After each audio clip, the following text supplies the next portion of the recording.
नमस्कार. मी मंजिरी शशिकांत गायकवाड आपणा सर्वांचं स्वागत करते नवनीत प्रबोधिनी या युट्यूब चॅनलवरती. आपण SSC-GDची प्रश्न सिरीज चालू केलेली आहे, म्हणजे अतिसंभाव्य प्रश्न.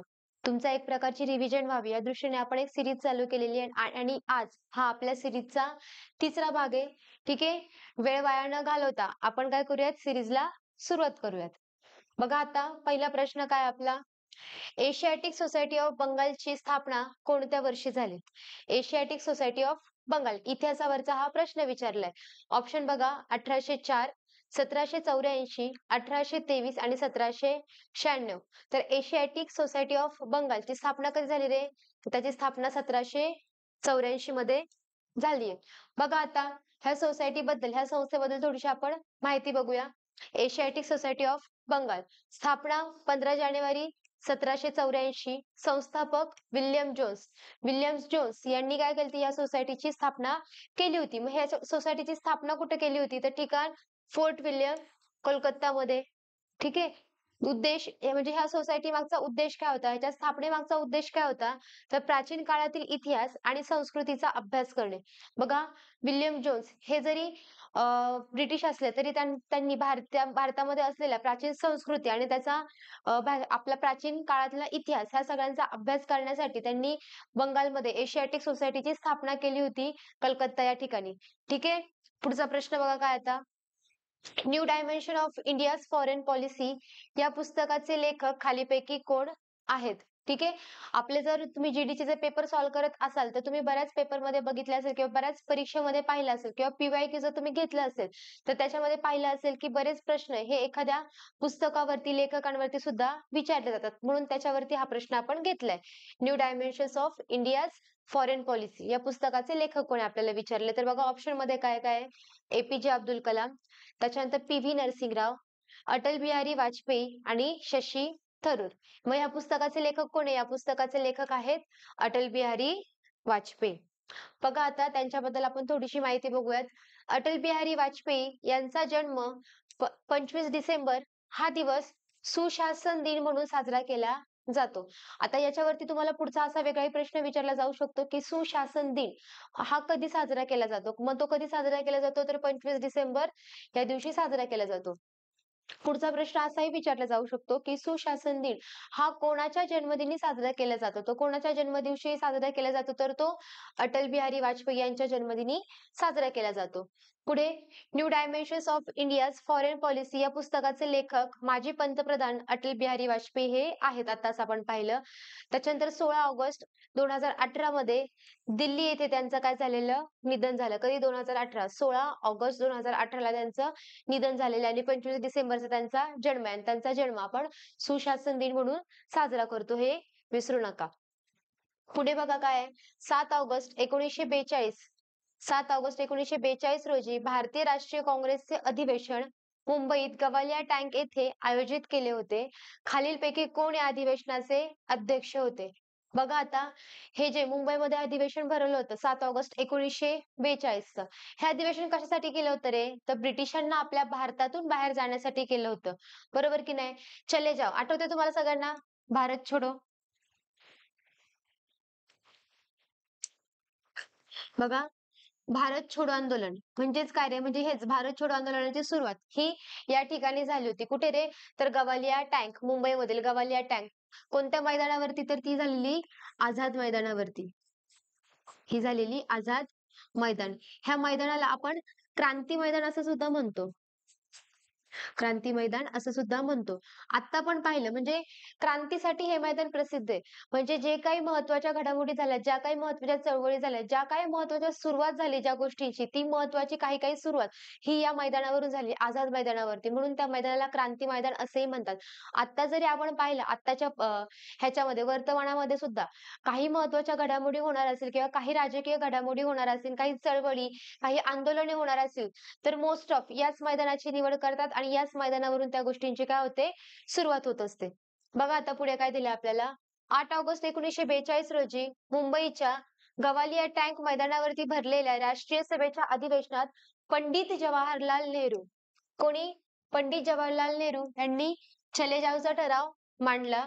अधिवेशनाचे अध्यक्ष मौलाना अबुल कलाम आझाद होते. या अधिवेशनात गांधीजींनी भारतीय जनतेस करा किंवा मरा हा संदेश दिला होता. बघा आता खूप महत्वाची गोष्ट आहे. आपण आपलं हे अधिवेशन भारत छोडो आंदोलन किंवा चले जाव चळवळ असं सुद्धा म्हणतो. त्याला आपण चले जाव चळवळ असं सुद्धा म्हणतो. 3 महत्वाच्या व्यक्ती या अधिवेशनामध्ये तुम्हाला लक्षात ठेवायचे आहेत. एक तर चले जावचा ठराव कोणी मांडला? ठीक आहे. तर चले जावचा ठराव कोणी संमत केला? तर कोणी केलेला तो? पंडित जवाहरलाल नेहरूंनी. आणि या अधिवेशनाचे अध्यक्ष कोण होते? तर मौलाना अबुल कलाम आझाद. आणि ह्या महात्मा गांधीजींनी या चळवळीमध्ये जनतेस कोणता संदेश दिला? तर कोणता? करा किंवा मरा. त्यालाच आपण दुसऱ्या भाषेत काय म्हणतो रे? करो या मरो किंवा त्याला आपण डू ऑर डाय असे सुद्धा म्हणतो. तिन्ही लक्षात ठेवायचं. करा किंवा मरा, करो या मरो आणि डू ऑर डाय हे तिन्ही सुद्धा लक्षात ठेवायचं. आणि अशी हे जनतेस कोणी सांगितलं? तर महात्मा गांधीजींनी. महात्मा गांधीजींनी सांगितलं, जोपर्यंत आपण जिवंत आहोत, जोपर्यंत आपला प्राण आहे, तोपर्यंत शेवटच्या श्वासापर्यंत आपण आपलं हे स्वराज्य मिळवण्याचा प्रयत्न करू. असा संदेश त्यांनी कोणाला दिला होता? तर जनतेला दिला होता. हे लक्षात ठेवायचंय. पुढे बघा रे काय आता प्रश्न 4था. 2011च्या जनगणनेनुसार भारताच्या लोकसंख्येची दशकीय वाढ किती आहे? हा एक खूप महत्वाचा पॉइंट आहे. जनगणना. जनगणना हा महत्वाचा पॉइंट आहे. तुम्ही जे आधीचे पी-वाय-क्यू जर पाहिले असेल तर जनगणनेवरती एक तरी प्रश्न प्रत्येक परीक्षेला हा विचारलेला गेलेलाच आहे. तुम्ही शिफ्ट वाईज जरी पाहिलं तरी प्रत्येक शिफ्टमध्ये जनगणनेवरती एक ना एक तरी प्रश्न विचारला गेलेलाच आहे. त्याच्यामुळे हा महत्वाचा टॉपिक आहे. आपण ह्या आजच्या ह्याच्या लेक्चरमध्ये सुद्धा जनगणनेवरती प्रश्न घेतलाय. पुढच्या लेक्चरवरती सुद्धा घेऊयात. जेवढे आपले सीरीज होतील पॉसिबल आपल्या घ्यायला पॉसिबल होतील तेवढ्या प्रत्येक सीरीजमध्ये आपण प्रत्येक दृष्टीने म्हणजे इतिहास घेऊ, विज्ञान अशा प्रत्येक विषयावरती ज्याच्यावरती अगोदर प्रश्न विचारले गेलेले आहेत, असे आपण प्रत्येक प्रश्न किंवा प्रत्येक टॉपिक घेण्याचा आपण प्रयत्न करूयात. बघा आता 2011च्या जनगणनेनुसार भारताच्या लोकसंख्येची दशकीय वाढ किती झालेली? म्हणजे काय? पहिला प्रश्न समजून घ्या. बघा 2001 ची जनगणना झालेली. त्याच्यानंतर कधी झाली रे? 2011 ची जनगणना. म्हणजे आपली आत्ताच्या जनगणनेनुसार 2011 ची जनगणना. म्हणजे ह्या 2001 ते 2011 मध्ये ह्या दशकीयमध्ये लोकसंख्येची वाढ किती टक्के झाली आहे? समजते म्हणजे 2001 ची जनगणना त्याच्यानंतर 2011 ची जनगणना. ह्या दोन्ही जनगणनेचं कंपॅरिझन केल्यानंतर 2011 मध्ये किती टक्के दशकीय वाढ झालेली आहे? हे तुम्हाला असा हा प्रश्नाचा काय होतो? अर्थ होतो. तर बघा ऑप्शन मध्ये काय आहे?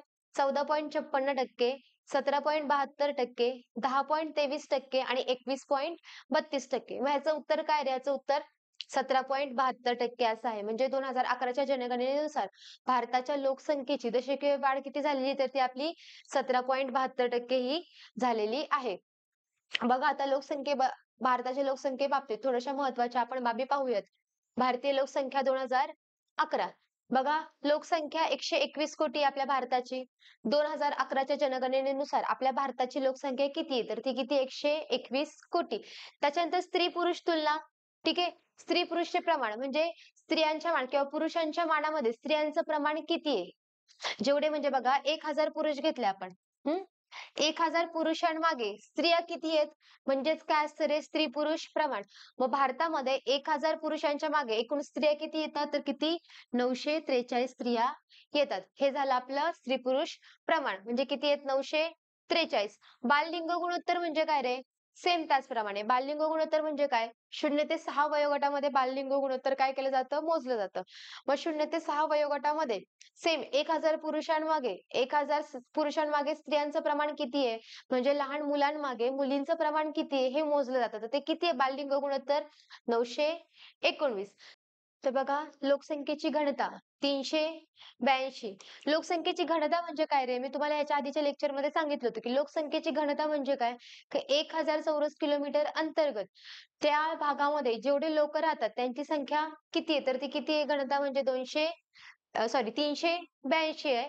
त्याच्यानंतर साक्षरता किती आहे? तर 73% आपल्या भारताची साक्षरता आहे. त्याच्यानंतर 2001च्या तुलनेत 2011ची वाढ किती आहे? तर 17.72%. तेच मी मगाशी सांगितलं, की 2001 आणि 2011 ह्या लोकसंख्येमध्ये 2001च्या तुलनेने किती वाढ झालेली आहे? ते टक्केवारीमध्ये किती सांगितलंय? तर 17.72%. हाच आपल्याला प्रश्न विचारला होता. पुढचा प्रश्न बघा. बिरसा मुंडा हॉकी स्टेडियम हे कोणत्या राज्यामध्ये आहे? हा सुद्धा काय आहे? करंटचा क्वेशन विचारला गेलेला आहे. ठीक आहे.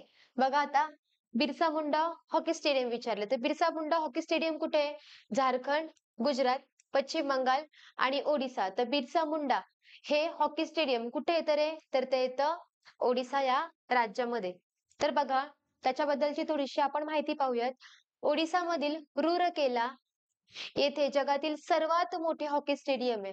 बघा प्रश्न टाकण्यामागचा उद्देश काय? तर जगातील सर्वात मोठे हॉकी स्टेडियम कोणते? तर ते कोणते? बिरसा मुंडा हॉकी स्टेडियम आणि ते आपल्या भारतामध्ये आहे. आपल्या भारतातील ओडिसा या राज्यामध्ये आहे. त्याच्यामुळे फार महत्त्वाची गोष्ट आहे म्हणून हा प्रश्न इथे टाकण्यात आलेला आहे. तर त्याची किती एकर जमिनीवरती आहे किंवा केवढ्या भागामध्ये ते व्यापले गेलेले? तर बघा 16 एकर जमिनीवरती ते स्टेडियम आहे. त्याच्यानंतर नाव काय त्या स्टेडियमचं? तर बिरसा मुंडा स्टेडियम आणि त्याची क्षमता किती आहे? म्हणजे त्या स्टेडियममध्ये किती लोक बसू शकतात? तर बघा त्या स्टेडियमची क्षमता किती आहे? 20,000 प्रेक्षक. म्हणजे एवढं मोठं ते स्टेडियम आहे. बघा 20,000 जण एका वेळी ह्याच्यामध्ये त्या स्टेडियममध्ये बसू शकतात आणि जगातील सर्वात मोठं स्टेडियम त्याला म्हणलं जातं. कोणतं आहे? तर ते बिरसा मुंडा हॉकी स्टेडियम. नाव विसरायचं नाहीये. पुढचा बघा निक्की प्रधान खालीलपैकी कोणत्या खेळाशी संबंधित आहे? हा प्रश्न कशावरती विचारला गेलेला आहे? तर क्रीडावरती विचारला गेलेला आहे. तर बघा पहिलं काय आहे? भारोत्तोलन. भारोत्तोलन हा मराठी शब्द आहे, परंतु त्याला इंग्लिशमध्ये काय म्हणतात रे? वेट लिफ्टिंग असं म्हणतात. त्याच्यानंतर हॉकी, कुस्ती आणि धनुर्विद्या. बघा या आहेत निकी प्रधान ज्यांनी आपल्या भारतासाठी हॉकीमध्ये त्या खेळलेल्या आहेत. ह्याचं उत्तर काय तर हॉकी. भारतासाठी आपल्या हॉकी खेळलेल्या आहेत आणि त्या झारखंडमधल्या पहिल्या महिला आहेत. बघा झारखंडमधल्या पहिल्या महिला हॉकीपटू आहेत. त्याच्यामुळे त्या खूप महत्त्वाच्या ठरतात आणि त्याच्यावरती प्रश्न विचारला हा जाऊ शकतो. भारतीय महिला हॉकी संघाची खेळाडू कोण? तर निकी प्रधान. निकी प्रधान ही झारखंडमधील पहिली महिला हॉकीपटू जिने ऑलिम्पिकमध्ये भारताचे प्रतिनिधित्व केले होते. म्हणजे बघा झारखंड राज्यामधील पहिली महिला हॉकीपटू जिने ऑलिम्पिकमध्ये ज्या ऑलिम्पिकच्या स्पर्धा होत्या त्या स्पर्धेमध्ये भारतासाठीचं प्रतिनिधित्व करणारी ही झारखंड राज्यामधील पहिली महिला ठरते. त्याच्यामुळे तिच्यावरती प्रश्न विचारला जाऊ शकतो. पुढे बघा शहाजहानच्या खालीलपैकी कोणत्या मुलाने 50हून अधिक उपनिषदांचे फारसी भाषेमध्ये भाषांतर केलेले आहे? ठीक आहे. शहाजहानच्या कोणत्या मुलाने ज्याने फा उर्दू मधलं फारसी भाषेमध्ये काय केलेलं आहे तर भाषांतर केलेलं आहे. तर कोणता मुलगा आहे तो? दारा शिकोह, औरंगजेब, मुराद बक्श आणि शहा शुजा. तर ह्याचा आन्सर काय रे? दारा शिकोह. दारा शिकोह याने काय केलेलं? फारसी भाषेमध्ये भाषांतर केलेले. बघा थोडीशी माहिती घेऊयात आता. हा मुघल सम्राट शहाजहानचा मोठा मुलगा आणि वारसदार होता. म्हणजे शहाजहानचा मोठा मुलगा आणि त्याचा वारसदार म्हणून ओळखला जातो. गूढ धार्मिक अनुमानाचे एक विद्वान याने इस्लाम आणि हिंदू धर्म यांच्यातील समान गुरुभाषा शोधण्यासाठी प्रयत्न केले. या ध्येयासाठी त्यांनी 50 उपनिषदांचा संस्कृत मधून फारसी भाषेमध्ये 1657 मध्ये अनुवाद केलेला आढळतो. त्याच्यामुळे हा एक महत्वाचा आहे. पुढे बघा पुढचा प्रश्न काय? भारताचा डॅश डॅश हा जगातील सर्वात मोठा त्रिभुज प्रदेश आहे. कोणता आहे रे भारतातील सर्वात मोठा त्रिभुज प्रदेश? तर भारतातील सर्वात मोठा त्रिभुज प्रदेश कोणता आहे तो? सुंदरबन. ऑप्शन बघा वृंदावन, राजमुंद्री, सुंदरबन आणि मच्छलीपट्टणम. तर त्याचं उत्तर काय रे? सुंदरबन हे येतं. सुंदरबन हा जगातील सर्वात मोठा त्रिभुज प्रदेश आहे. आपल्या भारतातील सुद्धा सर्वात मोठा त्रिभुज प्रदेश कोणता असेल तर तो कोणता आहे? सुंदरबन हा आहे. बघा जगातील सर्वात मोठा त्रिभुज प्रदेश सुंदरबन. सुंदरबनचा 50% अधिक भाग हा बांगलादेशमध्ये आहे. म्हणजे आपल्या पश्चिम बंगालमध्ये हे सुंदरबन हे बेट येतं. त्याच्यानंतर सुंदरबनचा अर्धा भाग आपल्या पश्चिम बंगालला लागून बांगलादेशही येतो. त्याच्यामुळे आपला हा सुंदरबनचा अर्धा भाग हा बांगलादेशमध्ये सुद्धा आढळून येतो. येथे सुंद्री ही वनस्पती आढळते. सुंदरबनामध्ये सुंद्री ही वनस्पती आढळते म्हणून त्याला सुंदरबन असं म्हणलं जातं. जगातील सर्वात मोठे नदी बेट माजुली बेट हे ब्रह्मपुत्र नदीवरती आहे. हा एक खूप महत्वाचा प्रश्न आहे की जगातील सर्वात मोठे नदीवर असणारे बेट कोणते? तर ते कोणते? माजुली बेट आणि ते कोणत्या नदीवर येतं तर ब्रह्मपुत्रा नदीवरती येतं. ठीक आहे. हे एक लक्षात ठेवायचंय पश्चिम बंगालमध्ये येतात ते. पुढचा प्रश्न बघा. खालीलपैकी केरळ राज्यातील लोकप्रिय नृत्य कोणते? लोकनृत्यावरती हा प्रश्न विचारला गेलेला आहे आणि आपल्याला कुठलं विचारलं तर केरळमधलं लोकनृत्य कोणते? कुचिपुडी, कथकली, भरतनाट्यम आणि भांगडा. तर केरळमधलं कोणतं येतं रे? केरळमध्ये कथकली हे लोकनृत्य येतं. केरळ केरळ आणि कथकली. तुमचं कन्फ्युजनही होऊ शकतं. केरळ, कुचिपुडी असं सुद्धा म्हणू शकता तुम्ही वरून. पण लक्षात ठेवायचं ह्याच्यामध्ये कन्फ्यूज होऊ नका. कारण केरळ हे केरळचं लोकनृत्य हे कथकली आहे, कुचिपुडी हे नाहीये. त्याच्यामुळे हे व्यवस्थित लक्षात ठेवा. बघा आता, मग आता जे ऑप्शनला बघितले ते कोणत्या ह्याच्यात आहे बघा. कुचिपुडी. मग आता कुचिपुडी केरळचं नाहीये, तर कुचिपुडी मग कुठलं लोकनृत्य आहे? तर बघा, ही आंध्र प्रदेशमधले. कुचिपुडी कुठले आहे? आंध्र प्रदेशमधील नृत्य शैली आहे. या नृत्याला अट्टभगवतम काय अट्टभगवतम असेही म्हणतात. हे लक्षात ठेवायचे. कथकली ही केरळ राज्यातील नृत्य शैली आहे. कथा याचा अर्थ गोष्ट आणि कलीचा अर्थ खेळ. म्हणजे त्याच्यामध्ये एक प्रकारची कथा सांगितली जाते. ते नृत्य करता करता त्या नृत्यामधून एका कथेचं वर्णन केलं जातं किंवा एक कथा सांगितली जाते नृत्यामधून. म्हणून त्याला काय म्हटलं जातं? तर कथकली. आणि त्या कथकलीचा नावाचा निर्माण कसं झालं ते नाव? तर कसं? कथा म्हणजे गोष्ट, त्याच्यावरून कथा घेतली आणि कली म्हणजे काय? खेळ. म्हणजे काय तर गोष्टीचा खेळ किंवा एका कथेचा खेळ, म्हणून त्याला कथकली असं म्हटलं जातं. पुढे बघा, भरतनाट्यम. या शैलीचा उगम दक्षिण भारतातील मंदिरामध्ये झाला. ही एकल नृत्य शैली असून भरतमुनींच्या नाट्यशास्त्रावर आधारित आहे. भरतनाट्यम हे दक्षिण भारताकडे येतं, म्हणजे साऊथकडे हा हा नृत्य प्रकार आढळून येतो. पुढे बघा, भांगडा. भांगडा तर आपल्या सर्वांना माहितीच आहे, पंजाबचं नृत्य आहे. भांगडा एक जिवंत लोकसंगीत व नृत्य आहे. पंजाबमध्ये शेतीमध्ये कापणीच्या वेळी हे नृत्य केले जाते. भांगडा हा प्रकार आपल्या सर्वांना माहितीच आहे आणि ह्याच्यात कन्फ्युज होण्यासारखं काहीच नाही. सर्वांना माहिती की भांगडा हा कुठे केला जातो? तर तो पंजाबमध्ये केला जातो. पुढचा प्रश्न बघा काय आहे? फरीदाबाद हे डॅश डॅश राज्यातील सर्वाधिक लोकसंख्येचे शहर आहे. म्हणजे फरीदाबाद हे सर्वाधिक लोकसंख्येचे शहर कोणत्या राज्यामधले आहे हे तुम्हाला विचारलेले. आता फरीदाबाद हे विचारले गेलेले. प्रत्येक राज्यामध्ये खूप सारे शहर आहेत. परंतु हे शहर विचारण्यामागे काहीतरी कारण असेल किंवा ह्या शहरामध्ये काहीतरी महत्त्वपूर्ण गोष्ट असेल, ज्या कारणामुळे तुम्हाला हे शहर विचारले गेलेले आहे. आणि ह्या एकतर काहीतरी गोष्ट असेल तिथं आणि दुसरं म्हणजे काय, तर सर्वाधिक लोकसंख्येचं शहर सुद्धा येते. मग ऑप्शन बघा कोणत्या राज्यामध्ये येतं ते?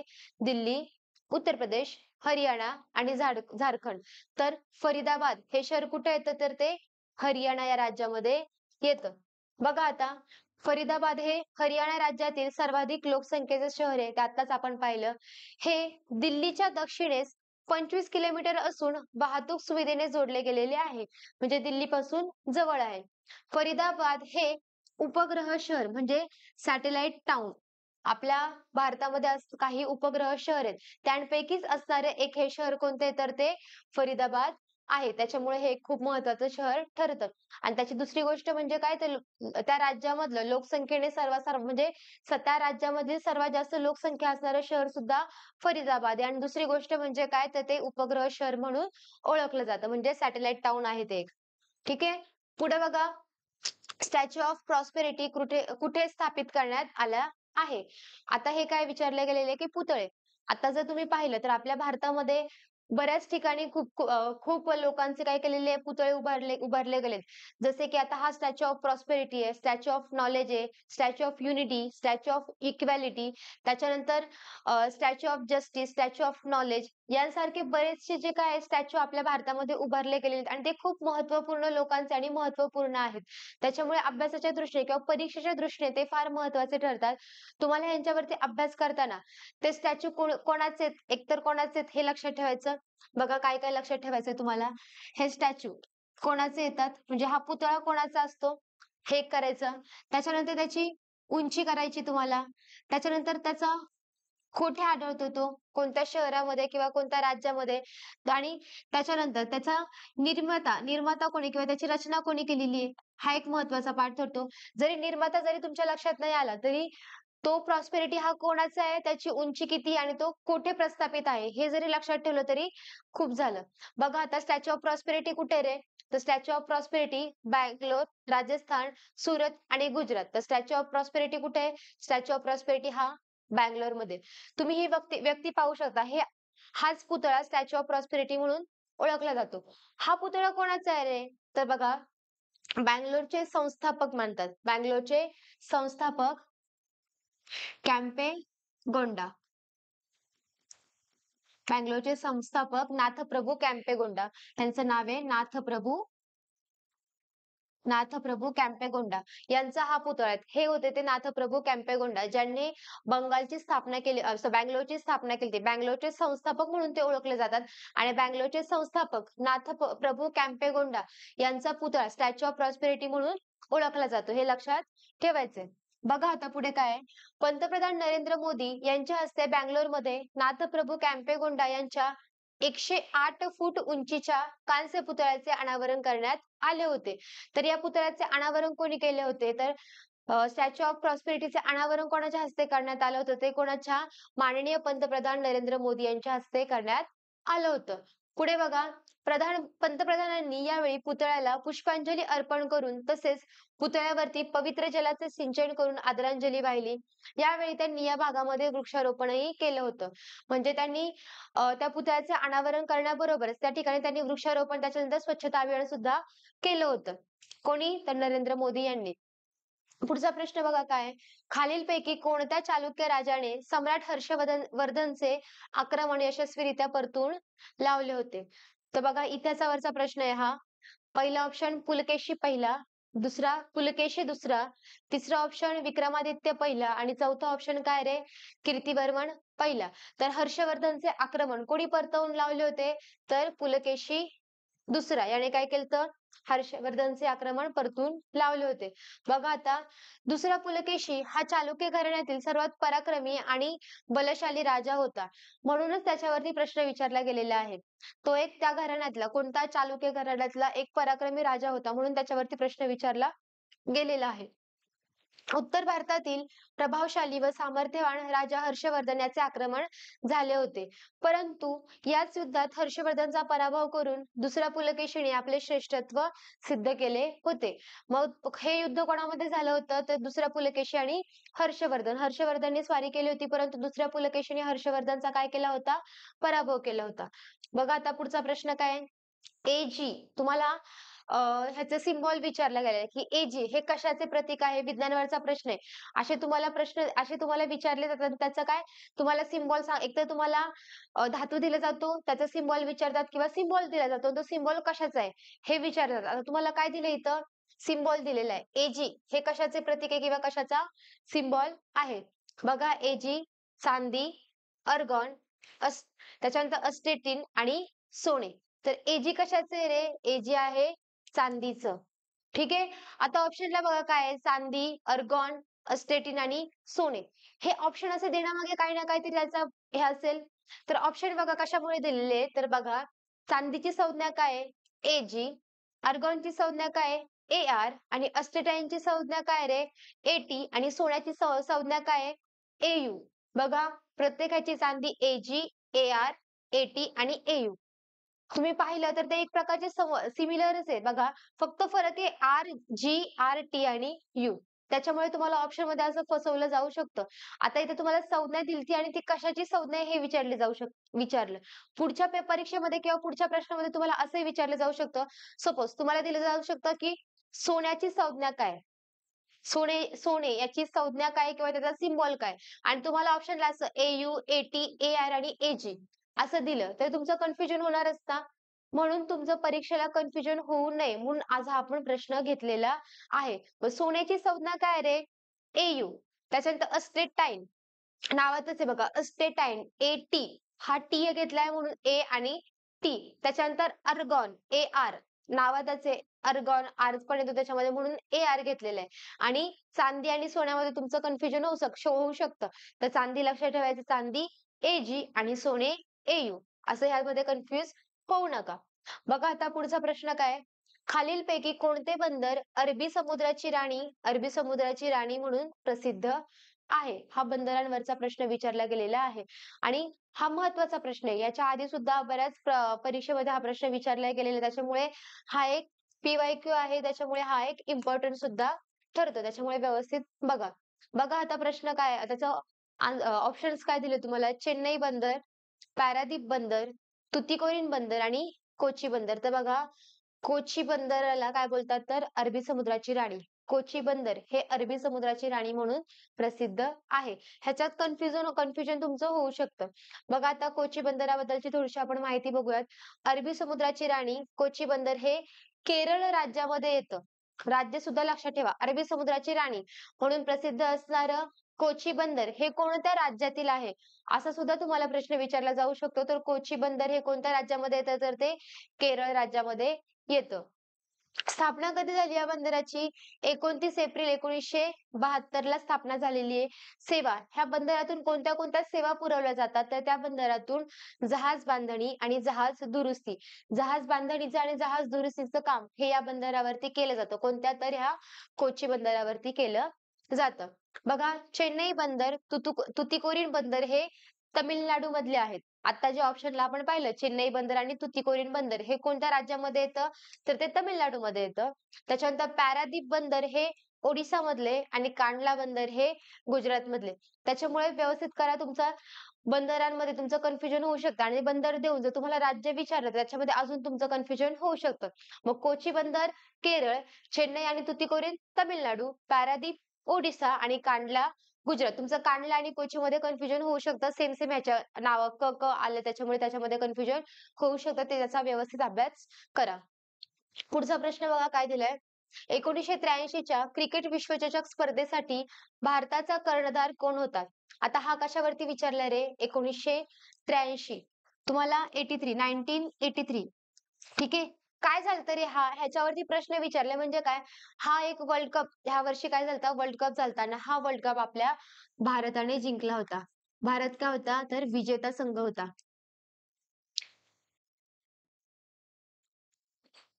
आपला भारत काय होता? विजेता संघ होता आणि हा वर्ल्ड कप आपल्या भारताने जिंकलेला पहिला वर्ल्ड कप होता. आपल्या भारताने जिंकलेला हा पहिला वर्ल्ड कप होता. त्याच्यामुळे याच्यावरती प्रश्न विचारला गेलेला आहे. तर बघा प्रश्न काय विचारलाय, की 83 हे विश्वचषक स्पर्धेसाठी भारताचा कर्णधार कोण होता? म्हणजे भारताचा कोण होता? कॅप्टन विचारला गेलेला आहे, की भारताचा कॅप्टन कोण होता? तर कोण होता रे? सुनील गावस्कर, मदनलाल, कीर्ती आझाद आणि कपिल देव. तर 1983 मध्ये ज्यावेळी वर्ल्ड कप झालता त्यावेळेस भारताचा कॅप्टन कोण होता? तर कपिल देव हे होते भारताचे कॅप्टन. हे लक्षात ठेवायचं आणि तुम्हाला बऱ्याच जणांना हे माहिती सुद्धा असेलच. तर बघा त्याच्याबद्दलची थोडीशी माहिती बघू. 1983 वर्ल्ड कप. यजमान देश इंग्लंड आणि वेल्स. यजमान कोण होतं? तर इंग्लंड आणि वेल्स होतं. विजेता संघ भारत. उपविजेता वेस्ट इंडिज. म्हणजे हा जो वर्ल्ड कपचा अंतिम सामना होता, हा कोणामध्ये झालता? भारत आणि वेस्ट इंडिजमध्ये झाला होता. भारत आणि वेस्ट इंडिजचा पराभव करून काय झालं? विजेतेपद पटकावलं होतं आणि त्यावेळी भारताचे कर्णधारपद हे कोण भूषवत होतं? तर कपिल देव. कपिल देव यांच्या अ, मार्गदर्शनाखाली हा वर्ल्ड कप झाला होता आणि ते भारताचं कर्णधारपद भूषविलं होतं. कपिल देव हे एक भारतीय क्रिकेट खेळाडू आहेत. यांच्याच नेतृत्वात भारताने इंग्लंडमध्ये आपला क्रिकेट विश्वचषक जिंकला होता आणि आपला हा पहिला क्रिकेट विश्वचषक होता. हे एक लक्षात ठेवायचंय आणि त्यांचं नाव सुद्धा लक्षात ठेवायचंय कपिल देव. एकतर वर्ल्ड कप आहे क्रिकेटचा आणि पहिल्यांदाच आपल्या भारताने जिंकला होता. त्याच्यामुळे हा एक खूप महत्वाचा आहे, की पहिल्यांदा भारताने जिंकला होता. 1983 ला जिंकला होता. सामना, अंतिम सामना हा भारत आणि वेस्ट इंडिजमध्ये झालता. तो कुठे झालता? तर तो इंग्लंडमध्ये झालता आणि विजेता कोण संघ होता? तर भारत होता आणि भारताचा त्यावेळेस कर्णधार कोण होता? तर कपिल देव होता. हे सगळ्या गोष्टी तुम्ही लक्षात ठेवायच्या आहे. याच्यावरती पिक्चर सुद्धा आलेला आहे 83. पाहिलाच असेल सर्वांनी. ह्याच वर्ल्ड कपच्या सामन्यावरती तो पिक्चर आलेला आहे. पुढचा बघा 16 प्रश्न काय आहे? न्हावा ते शिवडी, न्हावा ते शिवडी हा एक आत्ताचा करंटचा आणि खूप महत्वाचा प्रश्न आहे. करंटचा आणि महत्वाचा प्रश्न आहे. न्हावा ते शिवडी या भारतातील सर्वात मोठ्या सागरी सेतूला कोणाचे नाव देण्यात आलेले आहे? बघा, आता पहिला भारताचा सर्वात मोठा जो किंवा सर्वात पहिला जो सागरी सेतू होता, तो कोणता होता रे? वरळी ते बँड्रा सी लिंक होता. ठीक आहे. वरळी ते वांद्रे हा जो सी लिंक होता हा भारतातला पहिला होता. त्याच्यानंतर आता दुसरा झालाय हा न्हावा ते शिवडी आणि न्हावा ते शिवडी हा भारतातील सर्वात मोठा कोणता भारतातील सर्वात मोठा सागरी सेतू म्हणून त्याला मानलं जातं. मग त्याला नाव कोणतं देण्यात आलंय किंवा त्याला कोणाचं नाव देण्यात आलंय? तर सरदार वल्लभभाई पटेल, राजीव गांधी, लाल बहादूर शास्त्री आणि अटल बिहारी वाजपेयी. तर या सागरी सेतूला अटल बिहारी वाजपेयी यांचे नाव देण्यात आलेले आहे. अटल सेतू म्हणून तो ओळखला जातो. आपल्या महाराष्ट्रामधले मुंबई आणि नवी मुंबई या 2 शहरांना किंवा 2 जिल्ह्यांना हा महामार्ग जोडतो. बघा त्या महामार्गाबद्दल आपण थोडीशी थोडक्यात माहिती पाहूयात. मुंबई आणि नवी मुंबई यांना जॉईन करण्यासाठी न्हावा शेवा ते शिवडी हा भारतातील सर्वात लांब सागरी सेतू बनवण्यात आलेला आहे. 25 डिसेंबर 2023 रोजी पंतप्रधान नरेंद्र मोदी यांच्या हस्ते या सागरी सेतूचे उद्घाटन झालेले आहे. मुंबई ट्रान्स हार्बर सागरी सेतूला अटल बिहारी वाजपेयी स्मृती शिवडी न्हावाशेवा अटल सेतू असे नाव देण्यात आलेले आहे. अटल सेतू हा 6 पदरी आहे. हा भारतातील सर्वात मोठा सागरावरती बनवलेला काय तर हा सागरी सेतू आहे. भारतातील सर्वात मोठा. आज किती रे 6 पदरी आहे. आणि म्हणजे ज्यावेळेस समुद्राला भरती ओहोटी येते तर भरती ओहोटी आल्यानंतर ते पाणी त्या रोडवरती येऊ नये किंवा त्या भरती ओहोटीचा परिणाम या सेतूवरती होऊ नये अशा दृष्टीने हा बांधला गेलेला आहे. तुम्ही जर त्याची अजून जर माहिती पाहिली तर बुर्ज खलिफा बांधण्यासाठी जेवढं काँक्रीट लागलं होतं त्याच्यात डबल टिबल किंवा त्याच्या बऱ्याच पटीने काँक्रीट वगैरे तिथं वापरले गेलेले आहे. तर तेवढा तो मजबूतही केलेला आहे, की कितीही मोठी भरती आली, किती मोठी ओहोटी आली तरी सुद्धा ह्याला काही परिणाम झाला नाही पाहिजे आणि तो तेवढा उंचही बनवला गेलेला आहे. असा कोणता आहे रे? हा आपला अटल सेतू आहे, जो शिवडी ते न्हावाशेवा या भागांना जोडतो. पुढचा प्रश्न, जगातील सर्वात लांब महामार्ग बोगदा अटल बोगदा जो मनालीला लाहुल स्पिती व्हॅलीशी वर्षभर जोडतो त्याची लांबी किती आहे? आता तुम्हाला पहिला प्रश्न विचारला तो अटल सेतूवरचा होता, सागरावरचा समुद्रावरती बांधलेला तो पूल होता. आता हा प्रश्न काय विचारलाय की सर्वात लांब महामार्ग बोगदा म्हणजे महामार्गावरती सर्वात लांबीचा बोगदा जो जगातील सर्वात मोठा बोगदा आहे त्याला त्याचं नाव काय रे? अटल बोगदा. अटल सेतू आणि अटल बोगदा हे दोन्ही सुद्धा वेगवेगळे आहेत. तर बघा त्याची लांबी विचारली तुम्हाला त्या बोगद्याची, तर लांबी किती आहे रे? 4 किलोमीटर, 15.6 किलोमीटर, 22 किलोमीटर आणि 9.2 किलोमीटर. म्हणजे 9 किलोमीटरच्या आसपास त्याची लांबी आहे. 9.2 किलोमीटर लांबीचा येतो हा आपला अटल बोगदा. बघा, हा बोगदा जगातील सर्वात उंच ठिकाणी असून त्याची लांबी 9 किलोमीटर आहे. मनाली ते लाहोल आणि हिमाचल प्रदेशातील स्पिती व्हॅली या जोड रस्त्यांवरील या बोगद्यामुळे 46 किलोमीटरचे अंतर कमी झाले आहे. हा रस्ता 12ही महिने प्रवासाच्या सोयीचा असेल. म्हणजेच काय रे, आपण बघतो हिमालयामध्ये त्या ठिकाणी काय होतं, बर्फ पडतो आणि बर्फ पडल्यामुळे तिथले काय होतात, रोड बंद होतात. परंतु हा अटल बोगदा यासाठी केलेला आहे, की तर बोगदातून काय होणार आहे 12 महिने जरी बर्फ पडला, हिवाळ्यामध्ये जरी थंडीमध्ये तिथे थंडी असेल, बर्फ जरी पडला, तरी थंडीमध्ये हा रस्ता बंद पडता कामा नये. ह्याच्यावरून वाहतूक सुरू राहील. म्हणजे म्हणूनच 12 महिने प्रवासाच्या सोयीसाठी हा बोगदा बांधला गेलेला आहे. थंडीत बंद पडणार नाही. पीर पांजाल या हिमालयातील रांगेत हा बोगदा येतो. हा बोगदा कोणत्या रांगेत येतो? तर कोणता येतो रे? पीर पांजाल या रांगेमध्ये हा बोगदा येतो आणि जगातील सर्वात लांब बोगदा आहे म्हणून हा एक खूप महत्वाचा बोगदा ठरतो. आणि त्याचं नाव काय रे? अटल बोगदा त्याचं नाव आहे. पुढचा प्रश्न बघा, खालीलपैकी कोणता अविषाक्त म्हणजेच नॉन टॉक्सिक वायू आहे? आता पहिलं, अविषाक्त म्हणजे काय? अविषाक्त म्हणजे विषारी नसणारे. काय तर विषारी नसणारे. म्हणजे तुम्हाला इथं काय विचारले रे? अविषाक्त म्हणजे विषारी नसणारा वायू तुम्हाला विचारलेला आहे. ठीक आहे. आणि विषाक्त म्हणजे काय? विषाक्त म्हणजे विषारी. विषाक्त म्हणजे विषारी. हे दोन डिफरन्स ठेवायचे आणि त्या नावाचा अर्थ. जरी तुम्हाला उत्तर जरी माहिती असेल आणि पण प्रश्नच कळला नसेल, प्रश्नाच्या शब्दांचा जर तुम्हाला अर्थच कळला नसेल, तर त्याचा काही उपयोग होणार नाही. म्हणून अविषाक्त म्हणजे काय तर विषारी नसणारे. मग खालीलपैकी विषारी नसणारा वायू कोणता असं तुम्हाला प्रश्न विचारलेला आहे. तर ozone, nitrogen oxide, carbon dioxide आणि carbon monoxide.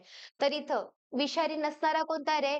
Carbon dioxide. Carbon dioxide हा विषारी नाहीये. आपण श्वसनामार्गे आपण ज्यावेळेस श्वास घेतो, त्यावेळेस आपण ऑक्सिजन घेतो आणि बाहेर सोडताना कार्बन डायऑक्साईड सोडतो. कार्बन डायऑक्साईडचा उपयोग काय होतो? तर वनस्पती स्वतःसाठी काय करतात? वनस्पती कार्बन डायऑक्साईड घेतात आणि ऑक्सिजन सोडतात. त्याच्यामुळे कार्बन डायऑक्साईड हा विषारी वायू नाहीये, हे लक्षात ठेवा. पुढचा प्रश्न बघा, कुतुबुद्दीन ऐबकने कोणत्या वर्षी त्याचा राज्यकारभार सुरू केला? हा सुद्धा इतिहासावरचा प्रश्न आहे, की कुतुबुद्दीन ऐबकने त्याचा राज्यकारभार कधी सुरू केला होता? बघा, 1206, 1202, 1208 आणि 1204. तर कुतुबुद्दीन ऐबकने त्याचा राज्यकारभार कधी सुरू केला होता? तर 1206 मध्ये त्याने त्याचा राज्यकारभार सुरू केला होता. बघा आता गुलाम घराण्याची स्थापना. कुतुबुद्दीन ऐबक हा गुलाम घराण्याचा होता. मग बघा गुलाम घराण्याची स्थापना यानेच केली होती. प्रश्न विचारला जाऊ शकतो की गुलाम घराण्याची स्थापना कोणी केली? तर गुलाम घराण्याची स्थापना ही कोणी केली होती? तर कुतुबुद्दीन ऐबक याने केली होती. इसवी सन 12व्या शतकाच्या शेवटी अफगाणिस्तानातील घुर येथील सुलतान मोहम्मद घोरी याने भारतावरती आक्रमण केले.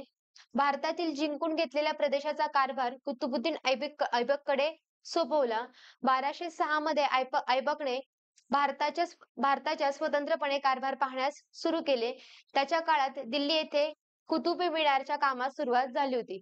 आपण जो बघतो दिल्लीमध्ये जो कुतुब मिनार आहे त्या कुतुब मिनारचं काम हे कुतुबुद्दीन ऐबकच्या काळामध्ये सुरू झालेलं होतं. त्याच्यामुळे हा एक आणि त्याने एक गुलाम घराण्याची स्थापना केली होती. खूप शूर होता. त्याच्यामुळे हा एक खूप महत्वाचा ठरतो. कोणता? कुतुबुद्दीन ऐबक.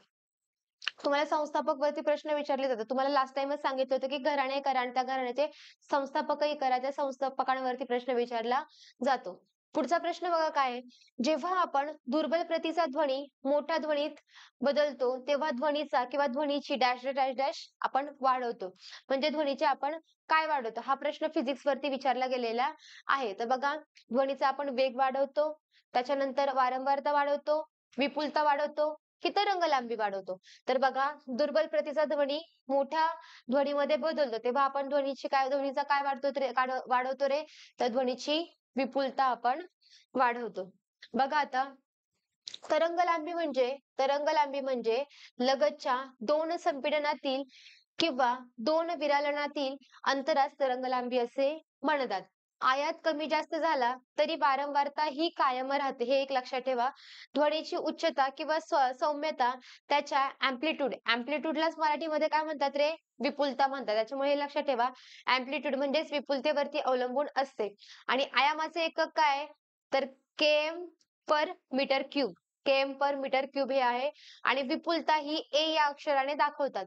विपुलतेलाच इंग्लिशमध्ये अँप्लिट्यूड म्हणतात. म्हणूनच त्याला हा ए या अक्षराने त्याला दाखवलं जातं. पुढचा प्रश्न बघा काय आहे? गॅबियन तापाचे मुख्य लक्षण खालीलपैकी कोणते आहे? आता गॅबियन ताप हा एक तापाचा प्रकार आहे. परंतु त्याला का असं नाव दिलं आणि त्याला त्याचं मुख्य लक्षण विचारलं गेलेलं आहे, की कसं ओळखायचं की हा गॅबियन ताप आहे? तर बघा त्याचे लक्षण काय? प्रमुख लक्षण डोकेदुखी, हगवण, डायरी आणि निद्रानाश. तर गॅबियन तापाचे प्रमुख लक्षण काय रे? तर डोकेदुखी.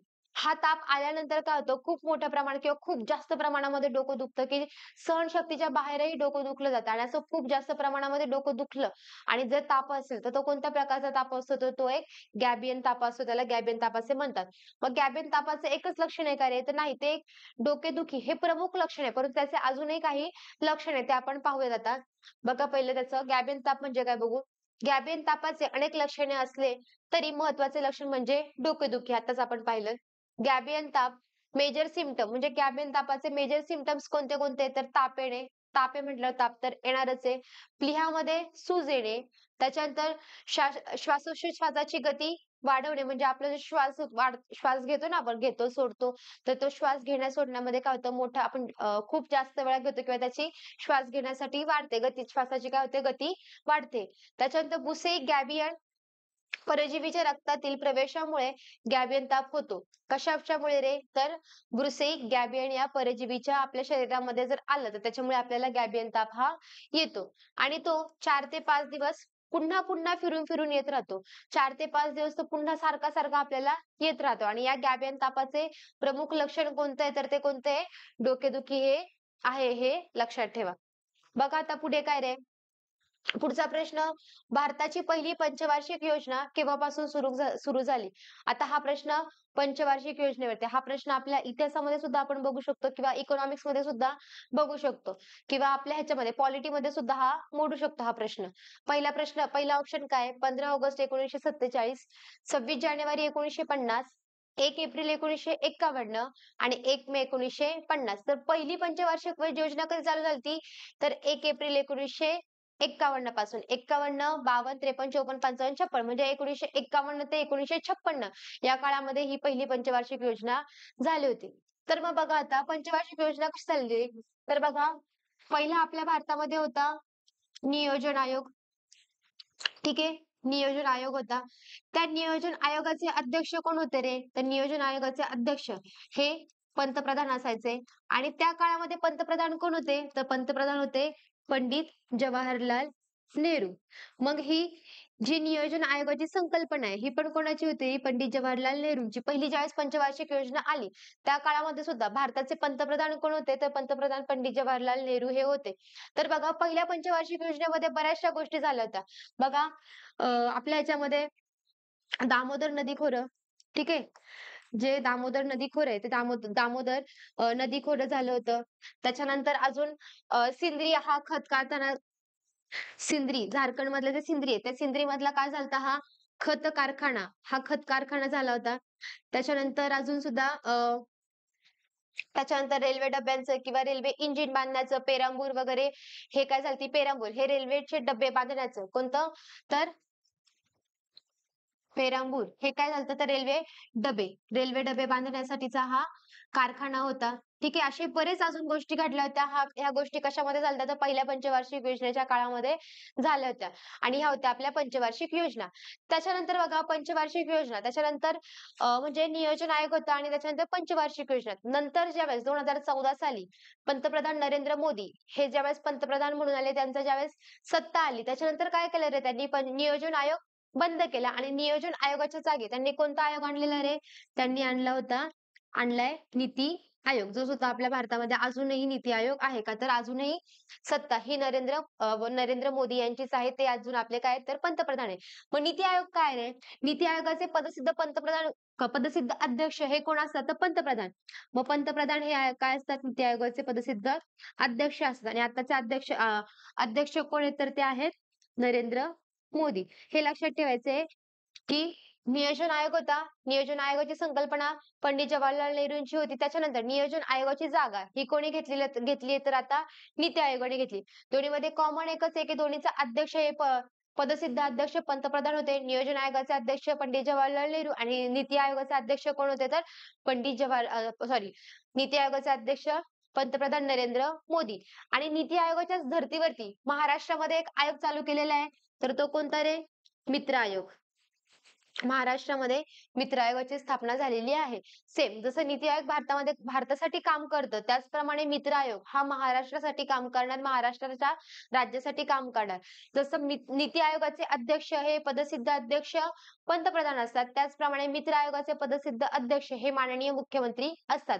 आणि आत्ताच्या आपल्या महाराष्ट्राचे मित्र आयोगाचे अध्यक्ष हे कोण आहेत? तर हे एकनाथजी शिंदे आहेत. सहअध्यक्ष कोण आहेत? तर देवेंद्र फडणवीस आहे. हे सगळ्या गोष्टी तुम्हाला लक्षात ठेवायच्या आहेत.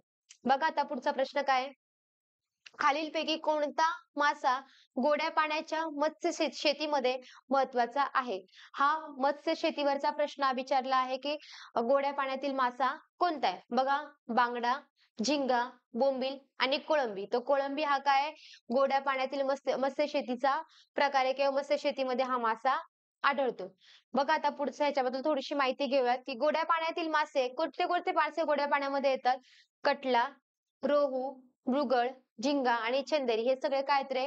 गोड्या पाण्यातील मासे आहेत. मासेमारी हा प्राथमिक व्यवसाय आहे प्राचीन काळापासून. आपण इकॉनॉमिक्स मध्ये अभ्यासलंच आहे की प्राथमिक व्यवसाय, द्वितीयक व्यवसाय, तृतीयक व्यवसाय, चतुर्थक, पंचक असे आपण व्यवसाय पाहिलेले आहेत.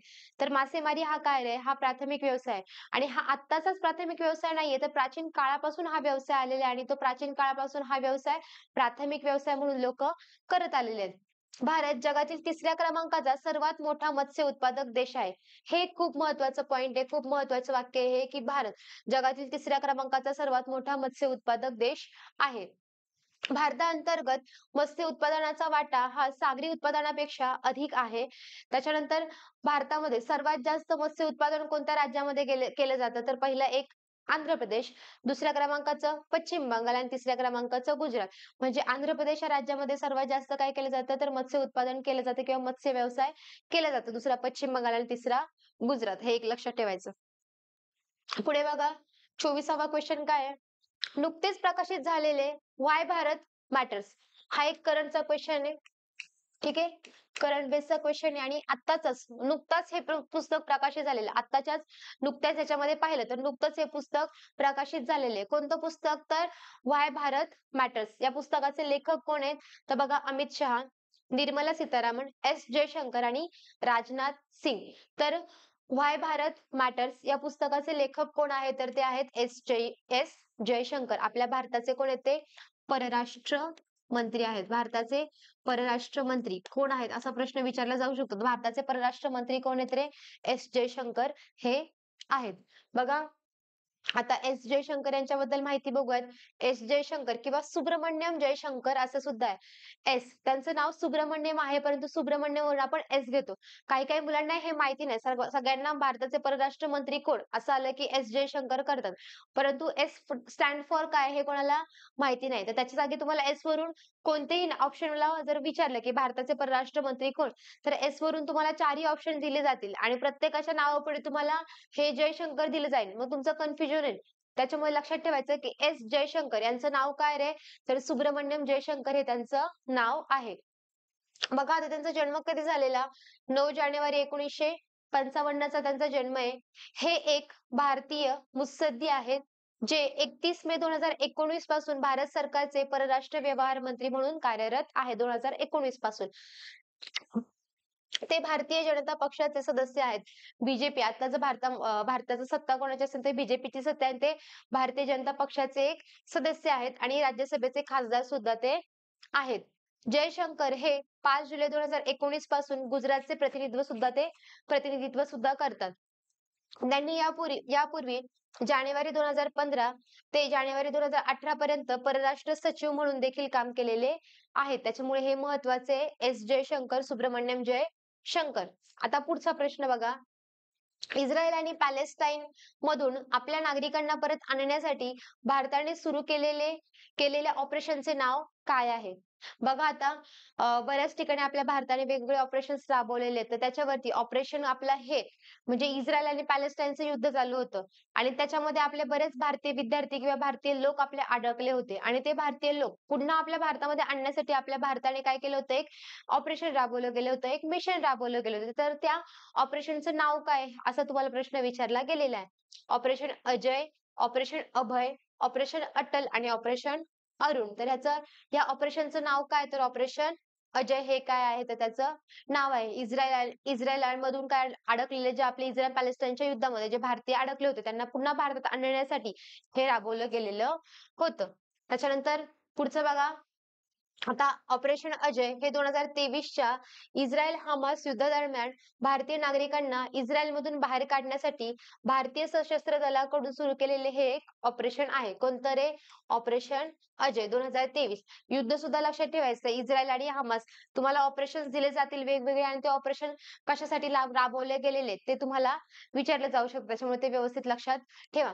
जसं ऑपरेशन दोस्त आहे, ऑपरेशन गंगा आहे, ऑपरेशन वंदे भारत आहे. असे अजून बरेच महत्वाचे ऑपरेशन आहे ते तुम्हाला लक्षात ठेवायचे आहेत आणि ते ऑपरेशन कशासाठी राबवले गेले किंवा कोणत्या देशातून परत आणण्यासाठी राबवले गेलेले ते तुम्हाला लक्षात ठेवायचंय. पुढचा प्रश्न बघा. नुकतेच निधन झालेले रॉबर्ट ई लुकास हे कोणत्या क्षेत्राशी संबंधित आहे? बघा जे रॉबर्ट ई लुकास आहेत त्या व्यक्तींचा हा फोटो आहे आणि हे व्यक्ती कोणत्या क्षेत्राशी संबंधित आहे हे तुम्हाला विचारले गेलेले आहे. तर बघा भौतिकशास्त्र, अर्थशास्त्र, औषध आणि साहित्य. तर हे कशाशी संबंधित आहे रे?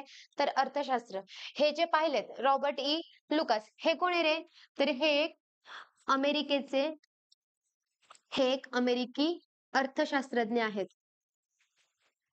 अमेरिकी अर्थशास्त्रज्ञ आहेत आणि त्याने अमेरिकेमध्ये खूप महत्वाचं अर्थशास्त्राच्या संबंधित खूप महत्वाची कामगिरी केलेली आहे आणि त्याच्यामुळे त्यांना कोणता रे? अर्थशास्त्राचा नोबेल पारितोषिक मिळालेला आहे. अर्थशास्त्राचे नोबेल पारितोषिक मिळालेले आहे. त्याच्यामुळे हे खूप महत्वाचे व्यक्ती ठरतात. नोबेल पारितोषिक विजेते आहेत आणि त्यांचा आता नुकताच मृत्यू झालेला आहे. नुकतेच त्यांचं निधन झालेलं आहे. त्याच्यामुळे त्यांच्यावरती हा प्रश्न व्यक्तिविशेष मध्ये हा प्रश्न विचारला जाऊ शकतो. बघा थोडीशी माहिती घेऊया त्यांच्याबद्दल.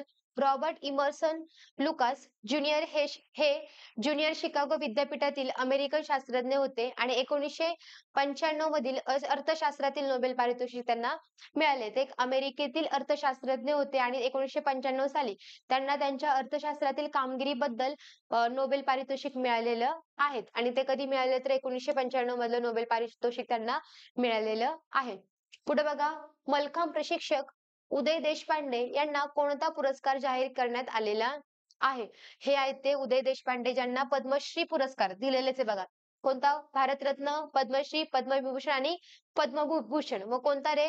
पद्मश्री पुरस्कार त्यांना जाहीर झालेला आहे. आणि हा पद्मश्री पुरस्कार कधी जाहीर करतात रे? तर पद्मश्री पुरस्कार हे 26 जानेवारीला जाहीर करतात. आणि यावेळेस आपल्या ह्याच्यामध्ये एकूण किती पद्म पुरस्कार जाहीर केले तर एकूण 132 पद्म पुरस्कार जाहीर केलेले आहेत.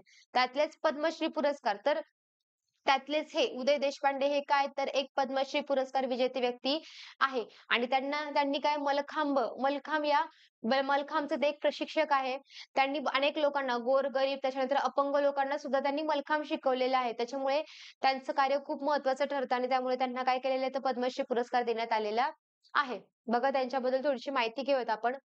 आंतरराष्ट्रीय मल्लखांब प्रशिक्षक उदय विश्वनाथ देशपांडे यांना यंदाचा पद्मश्री किताब जाहीर झाला आहे. आंतरराष्ट्रीय पातळीवरती मल्लखांब खेळाला ओळख मिळवून देण्यासाठी त्यांनी अथक प्रयत्न केले होते. बघा, मल्लखांब हा भारताचा खेळ आहे, परंतु आंतरराष्ट्रीय स्तरावरती त्याला नवी ओळख निर्माण करावी यासाठी त्यांनी खूप महत्त्वाचं कार्य केलं होतं. त्याच्यामुळे हे उदय देशपांडे एक महत्त्वाची व्यक्ती ठरते आणि त्यांच्या याच कार्यासाठी त्यांना काय रे पद्मश्री पुरस्कार देण्यात आला होता. पुढे बघा, त्यांच्या याच प्रयत्नांची दखल घेण्यात आली आहे. भारतातील प्रतिष्ठित असा पद्म किताब त्यांना सन्मानित करण्यात आला आहे. त्याच्यानंतर उदय देशपांडे यांनी 50 देशातील 5,000 लोकांना स्वतः मलखांबाचे प्रशिक्षण दिलं आहे. विशेषतः त्यांनी महिला, दिव्यांग, आदिवासी आणि वयस्कर यांना देखील प्रशिक्षण दिलेलं आहे. बघा, आपण अनेक ठिकाणी बघतो मलखांब वगैरे करताना हे सगळे तरुण दिसत असतात. परंतु त्यांनी तरुणांनाच नव्हे तर त्यांनी बाहेर देशातील म्हणजे पण इतर 50 देशातील इतर नागरिकांना सुद्धा त्यांनी प्रशिक्षण दिले. प्लस त्यांनी कोणत्या नागरिकांना रे? त्याच्यामध्ये महिलांचा समावेश आहे, दिव्यांगांचा समावेश आहे, आदिवासींचा समावेश आणि वयस्कर लोकांचा सुद्धा समावेश आहे. असे कोण येतात ते पद्मश्री पुरस्कार विजेते उदय देशपांडे हे आहेत. पुढचा प्रश्न बघा. खालीलपैकी सर्वाधिक वेळा शपथ घेणारे मुख्यमंत्री कोण? म्हणजे भारतातील अशी कोणती व्यक्ती की ज्यांनी सर्वाधिक वेळा मुख्यमंत्री पदाची शपथ घेतलेली आहे? ऑप्शन बघा. नितीश कुमार, जयललिता, देवेंद्र फडणवीस आणि प्रकाश सिंह बादल. तर याचं उत्तर काय रे? नितीश कुमार सर्वांना माहितीच आहे. नुकतीच त्यांनी काय केलेली आहे तर मुख्यमंत्री पदाची शपथ घेतलेली आहे. हे आहेत ते नितीश कुमार. बघा त्यांच्यावरची थोडीशी माहिती घेऊयात. नितीश कुमार यांनी 9व्यांदा एकूण किती वेळा रे? 9व्यांदा मुख्यमंत्री पदाची शपथ घेतलेली आहे. आणि त्यांना शपथ कोणी दिलेली? तर राज्यपाल राजेंद्र विश्वनाथ आर्लेकर यांनी त्यांना पद आणि गोपनीयतेची शपथ दिलेली आहे. म्हणजे बिहार राज्यामध्ये असणारे राज्यपाल कोणते? तर राजेंद्र विश्वनाथ आर्लेकर यांनी नितीश कुमार यांना मुख्यमंत्री पदाची शपथ दिली. भाजपचे प्रदेशाध्यक्ष सम्राट चौधरी आणि विरोधी पक्षनेते अजय सिन्हा यांना उपमुख्यमंत्री करण्यात आलेले आहेत. म्हणजे जर तुम्हाला प्रश्न विचारला गेला की बिहारमध्ये एकूण किती उपमुख्यमंत्री आहेत, तर बिहारमध्ये 1 मुख्यमंत्री आणि 2 उपमुख्यमंत्री आहेत. बिहारमध्ये 1 मुख्यमंत्री आणि 2 उपमुख्यमंत्री आहे आणि ते कोणते तरी ते नितीश कुमार जे बिहार राज्याचे सध्याचे मुख्यमंत्री आहे आणि भारतामध्ये सर्वाधिक वेळा मुख्यमंत्री पदाची शपथ कोणी घेतली तर ते नितीश कुमार आहे आणि त्यांनी कितव्यांदा घेतली तर 9व्यांदा त्यांनी मुख्यमंत्री पदाची शपथ घेतलेली आहे. पुढे बघा आता काय पुढचा प्रश्न. लॉर्ड डलहौसी यांच्या कारकिर्दीत भारतात पहिली टेलिग्राफ लाईन डॅश डॅश ते डॅश डॅश पर्यंत टाकली गेलेली आहे. तर हा भारताच्या टेलिग्राफ लाईनवरती की भारतामध्ये ब्रिटिश बघा खरं सांगायचं झालं तर ब्रिटिश आपल्या भारतात आले नसते तर आपल्या भारतामध्ये या महत्त्वाच्या सुधारणा झाल्याच नसत्या. ब्रिटिश आले त्याच्यामुळे आपल्या भारतामध्ये महत्त्वपूर्ण सुधारणा झालेल्या आहेत.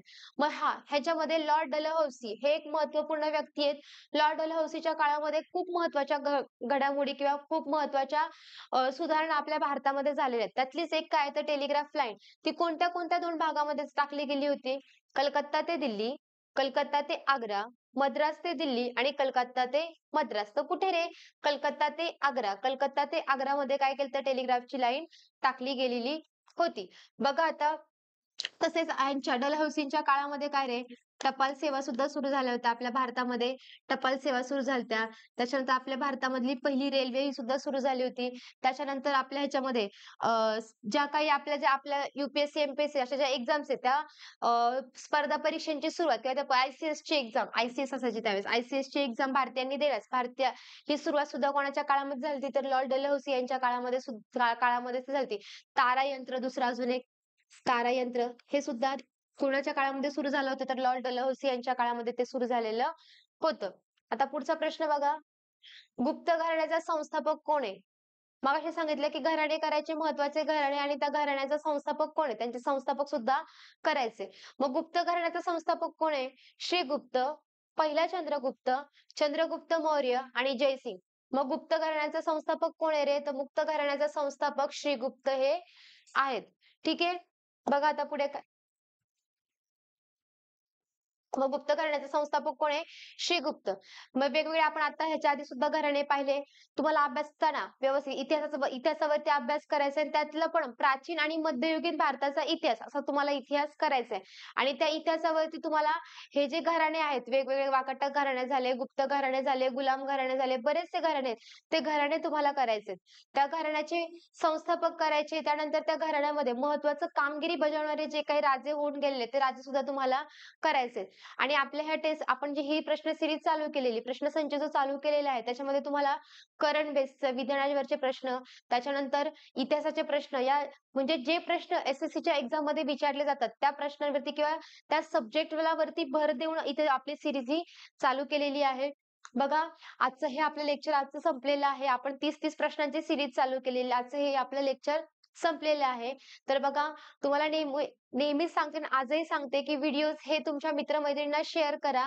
का तर त्यांनाही या गोष्टीचा फायदा होईल. त्यांनाही एक्झाम द्यायची आहे आणि आता एक्झाम चालू होणार आहेत. 20 तारखेपासून एक्झाम ह्या तुमच्या चालू होणार आहेत. तर त्या एक्झामसाठी, पुढील एक्झामसाठी तुम्हाला शुभेच्छा.